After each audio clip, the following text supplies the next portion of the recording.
Hey guys, Prixam here with another guide. This time the lower Garrison, which is the first party dungeon in the game.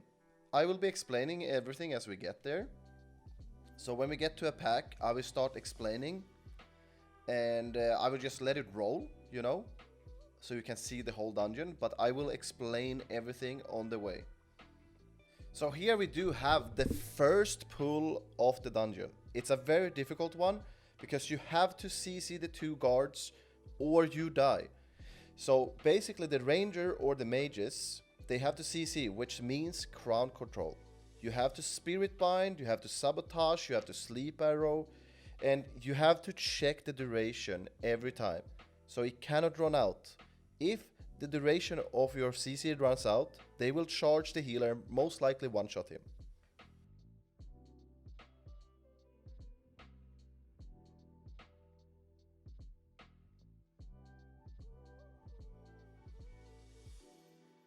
So here you can see the ranger sabotaging the left guard, while I charge in on the loyalist, which is a target we need to kill, and the mage spirit binds the other guard. Well, also the cleric fears it, you can do that too, but the mage will also spirit bind it. Until the loyalist is dead, we focus only loyalist until it's dead. And then we go on the next one. Preferably the sleep target, because the mage can spirit bind its target forever, while the ranger has limited CC with sabotage and sleep arrow, and they have another CC, yes, for like 3 seconds, but that's it. So it goes first target loyalist into sleep target, aka ranger's target, kill that, and then lastly always kill the mage's spirit bind target.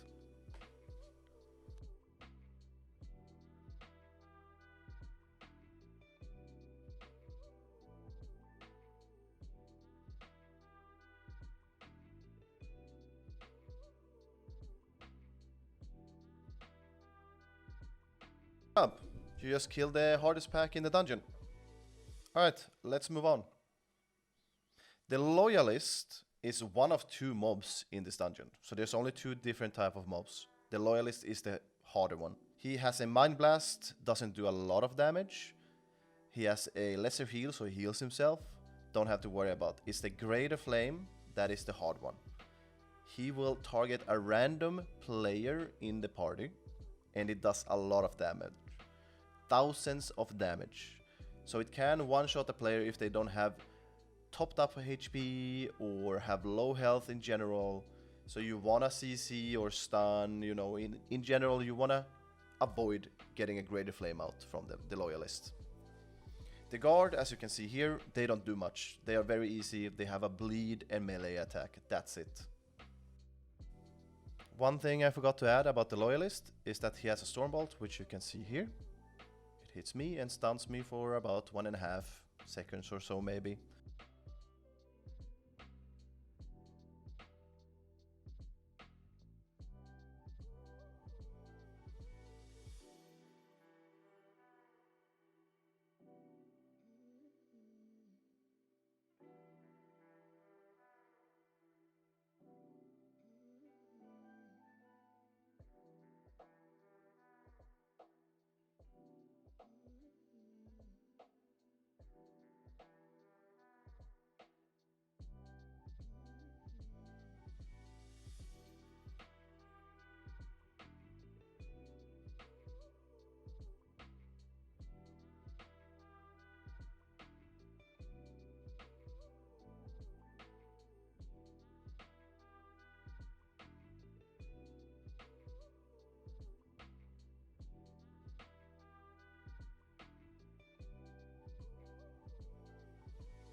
Here you can see another pack of 3, which is also quite difficult, but I'd say not as much as the first one, because now you have done the first one, so you know how it works. Here we do the exact same. The ranger sabotages the first target, the mage binds the second target in the middle, and we kill the third one. And then we kill the ranger's target into the mage's target. So we just do it all over again, what we did in the beginning of the dungeon.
Here we go again.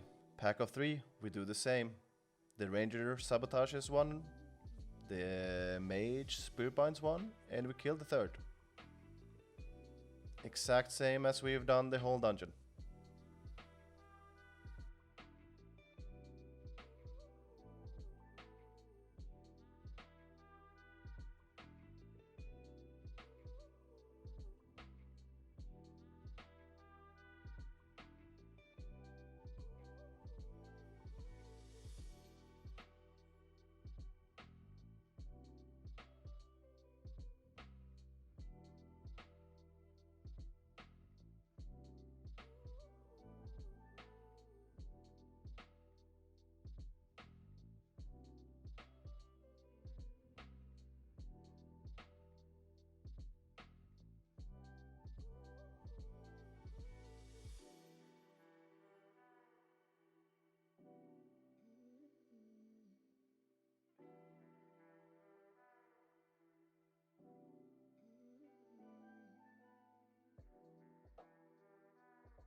Here we have a pack of 2. All we have to do is spirit bind the right or left one and kill the first one, and then kill the spirit binded one.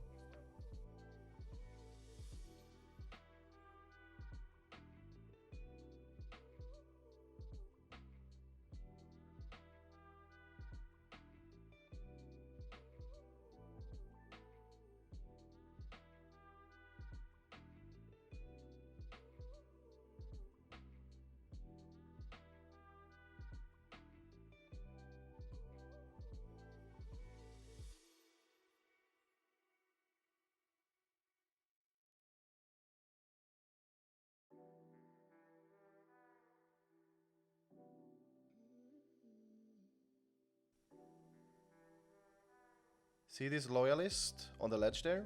If you walk too close to him, you will pull him. Easy pack as well. Spirit bind one, kill the other.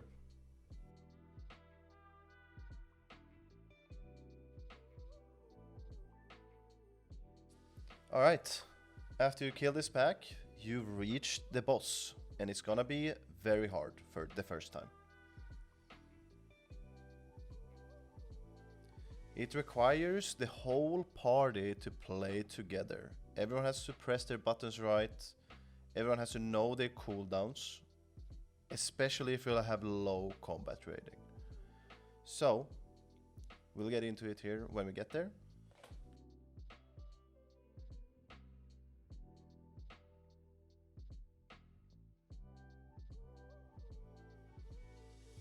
So on this boss, he will cast a AoE fireball, and it will be very visible over his head when he's casting it, so you don't need to have him targeted. As a mage, you need to shield it, or you will die. As a ranger, you need to evasion it, or you will die. As a cleric, you need to also shield it, or you will die. As a paladin, you need to also CD, like a shield wall or a salvation, or you also die. We're ready to pull here. The boss will initiate with a greater fireball, which you will see above his head. It's like a big fire emblem above his head. He starts channeling. When you see that channel, that's when you press your damage reduction as a player. As you can see as well, he has now summoned an ad. Those are priority. You want to kill the ads before you DPS the boss. The ads are very important because he will keep summoning them, so you will be overwhelmed if you don't kill them. Here you can also see the boss throw storm bolts, which also does stun like the loyalists, but a longer stun, and it's random. He will throw it on anyone in the party. You can also see him cast Demoralizing Shout and Hamstring, which slows me and also makes me do less damage. The boss also has a silence, which is probably the most dangerous part of the boss. He will hear silence kimp up right there. You get like a blue icon on you when you're silenced, and it lasts for I think 3 to 4 seconds. It can literally wipe the whole group because it can overlap with the AoE fireball. So if the healer is silenced, something, terrible can happen.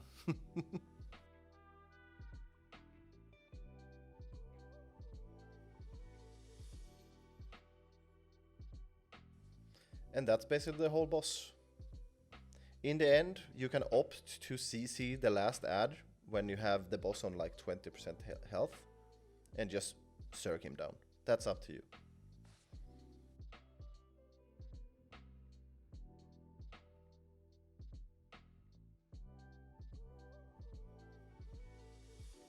Congrats, you killed the boss, you get a tower key. Do not forget to loot the tower key. Everyone in the party gets the tower key. It gives you access to the second dungeon and the hardest dungeon in the game. Hope you enjoyed this guide, guys. I tried to keep it light, not talk too much, and just explain the tactics and the abilities to the best I can. And hopefully it was enough. And if it was, good luck in the dungeon. You can do this with no gear. I believe in you. All you need to know is how to deal with the mobs and the boss, and you're done. You're done. You have cleared the boss already. Believe in yourself, okay? Alright, boys. Thank you for the subscriptions and followers on Twitch and YouTube. You guys are amazing. I hit 3,000 on Twitch and 1,000 on YouTube. Thank you very much.